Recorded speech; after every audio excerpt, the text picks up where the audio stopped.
Héctor, ¿por qué los economistas tienen fama de ser ininteligibles, que pocos lo entienden y que inclusive algunos escriben para que nadie sepa lo que están escribiendo?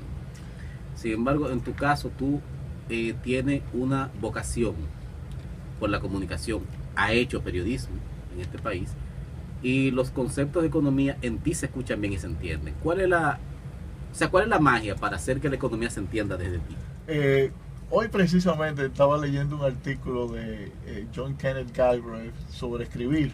Sí. Y una de las cosas que él dice, que también la dice Paul Krugman, es que tú tienes que tratar de ser lo más accesible posible. Cuando tú entiendes las cosas, entonces tú puedes escribirlas accesible para las personas. O sea que entonces lo que escriben de manera inteligible, que nadie lo entiende, es porque ellos no entienden primero. Probablemente. A nosotros nos llama la atención, ustedes los Giuliani Cuy son 3 hermanos, ¿verdad? Sí. Y los 3 son economistas. ¿Cómo ocurrió eso? O sea, ¿quién contagió a quién? Bueno, en realidad fue Hugo. Sí, que es el mayor. El mayor, él quería estudiar diplomacia, pero mi mamá y mi papá le dijeron que no, que estudiara algo duro. Es algo muy suave, ¿verdad? Sí, que de eso no se vivía. Y básicamente entonces nosotros seguimos. Mi hija también quería estudiar algo de arte y eso. Yo le dije, bueno, si tú te quieres ir a estudiar a Canadá, tú tienes que estudiar finanzas, economía o una profesión de esa. Sin embargo, ahora lo que le gusta es la cocina. Bueno, lo importante es encontrando las pasiones. Sí, sí. Así es. ¿Y tus padres tenían profesiones duras? Bueno, mi papá era abogado, mi papá fue procurador general de la República 2 veces, fue secretario de Obras Públicas durante el gobierno de Trujillo, fue secretario del Senado, juez por todo el país. Él fue juez de la Suprema, ¿verdad? Sí, fue juez de la Suprema Está hablando de Juan Giuliani Borges. Juan Giuliani, sí, exactamente. Era una profesión dura. ¿Y en el caso de tu mamá? Bueno, mi mamá era una comerciante de origen árabe, una apasionada de la educación. Ella desde joven nos decía, miren, ustedes se van a estudiar todo fuera. Así que nosotros ya estábamos mentalizados de que... Lo condicionó. Sí, nos condicionó. Y básicamente Hugo, por ejemplo, se fue quizá desde secundaria a estudiar una academia militar. Yo me fui a la universidad porque era una situación económica difícil, fue después en la Revolución de Abril. Entonces las cosas no estaban muy buenas económicamente y fui a parar a La Salle en Santiago. ¿En Santiago? Yo creo que yo he vivido más tiempo en Canadá que en Barahona, ¿sí? Pero me siento baranero. Es que no se puede olvidar esa costa, esa belleza. ¿Cómo se saca Barahona del corazón? Eso es verdad, no se puede olvidar. Ese triángulo, Barahona, Santiago y Canadá.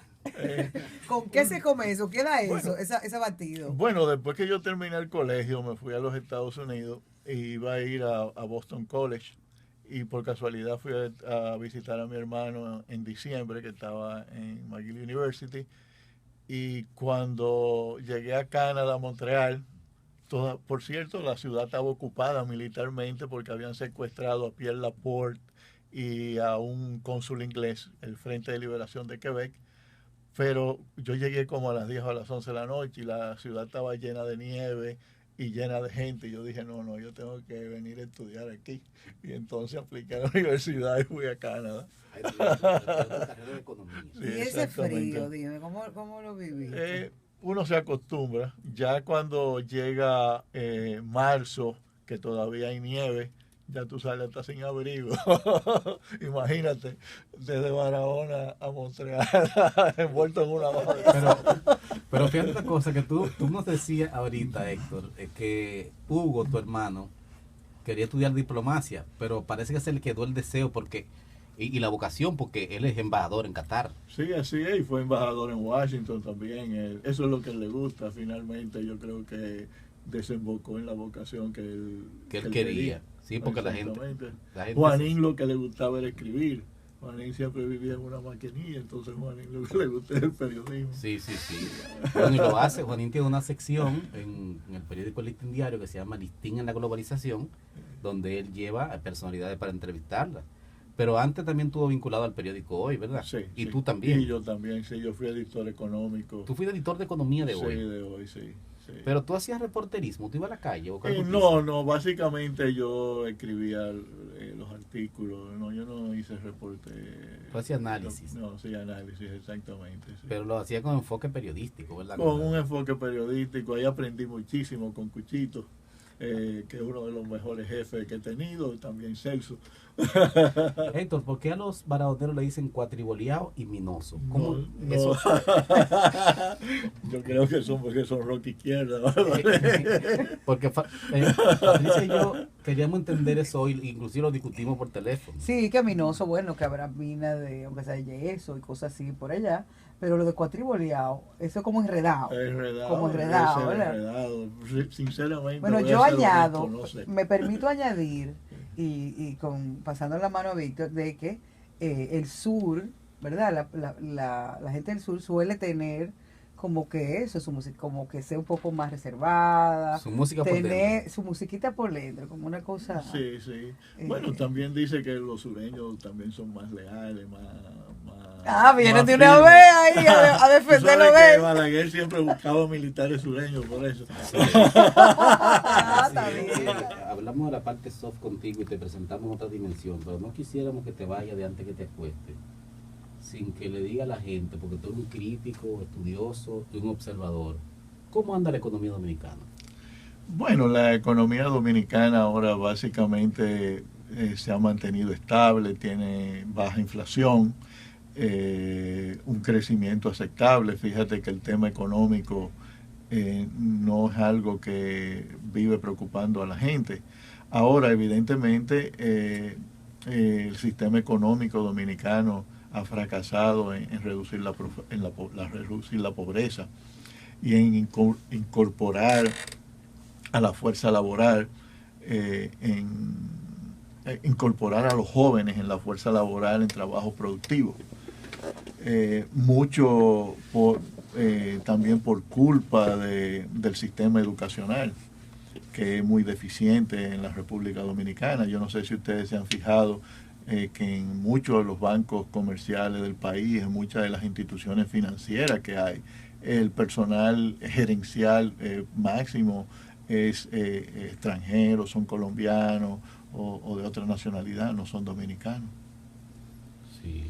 Entonces, en ese sentido, la economía dominicana desde el 50 hasta ahora ha sido una de las economías de mayor crecimiento a nivel mundial, pero los niveles de pobreza en la República Dominicana han ido empeorando a través del tiempo, y más con la urbanización y arrabalización de las ciudades. Y es cierto lo que dice Celso de ti con frecuencia, Celso Marrancini, amigo tuyo, muy cercano, que tú eres fiscalista y que si a ti te sueltan, tú le metes una reforma fiscal a cualquiera en cualquier momento. Bueno, pero fíjate, las reformas fiscales en las que yo participé, las que nosotros hicimos, en realidad cambiaron la fase del país. ¿Cuál fue esa? La del año 90, la reforma arancelaria del 90 y de la del 92. Aquí nadie podía tener un vehículo. Una persona de clase media no podía tener un vehículo. Una persona pobre no podía tener una batidora, porque los impuestos eran altísimos. Y lo que hizo esa reforma arancelaria es hacer accesible todos esos bienes de consumo a la población dominicana. Y desde septiembre del 90 a la actualidad, la República Dominicana yo creo que es otra, precisamente por esa reforma arancelaria, por la liberalización del comercio exterior, a lo cual Celso muchas veces se opone. Y pues, en el caso de este gobierno, ya está en el tercer año, va rápidamente al cuarto y cierra un periodo. ¿Qué cosas importantes en términos económicos crees que han pasado en el país que uno pueda tomar en cuenta? Bueno, yo creo que el logro más importante del actual gobierno ha sido lo de la educación, en el sentido de inversión en escuelas. Muchas veces no se le da importancia a la construcción de los edificios, pero la realidad es que si tú miras la experiencia mundial, por ejemplo en Indonesia, esos países donde hubo se dedicaron recursos sustanciales a la construcción de escuelas, hubo una mejoría en la asistencia y ese tipo de cosas. Una motivación. Una motivación para asistir. Lógicamente el próximo paso va a tener que ser de que la educación sirva para algo. La única forma de tú llevar a la República Dominicana que alcance niveles superiores de educación matemática y también, por ejemplo, de la ciencia, es a través de la educación en línea, y eso tú lo puedes obtener hoy a precios módicos de las mejores universidades del mundo. Hay que ponerse las pilas. Porque vamos a competir global. Bueno, sí, y déjame, yo creo que el experimento que se está dando ahora con la educación por internet va a hacer desaparecer muchas de las universidades latinoamericanas y nacionales que no tienen los niveles de calidad requeridos. Pero mira, este es un planteamiento totalmente revolucionario. La verdad es que no pensábamos que estamos tan cerca de todo esto, y estamos más cerca de lo que pensábamos. No, las gracias a Héctor Guiliani. Pero le falta. Le falta una pregunta. La pregunta que Pachi le hace a todo el que viene aquí. Al pijama, claro. ¿Cuál es tu ritual de antes de acostarte? Yo generalmente veo un rato de televisión con mi esposa. ¿Pero televisión informativa? No televisión informativa, veo películas. Y después entonces me conecto un ratico de la pantallita. A la pantallita que antes de terminar, confiésate algo aquí en público. ¿Tú te levantaste a María Elena o ella te levantó a ti? Porque tú una vez dijiste que ella te hacía esquina. No, mira, nos conocimos en la universidad, en McGill, en Canadá. A mí me gustó ella del primer día que la vi, pero nunca me hizo caso, hasta como 3 o 4 años después. Pero esas son las cosas que después cuajan de verdad. La persistencia. Sí, señor. Las gracias a Héctor Guiliani Curi por estar con nosotros en el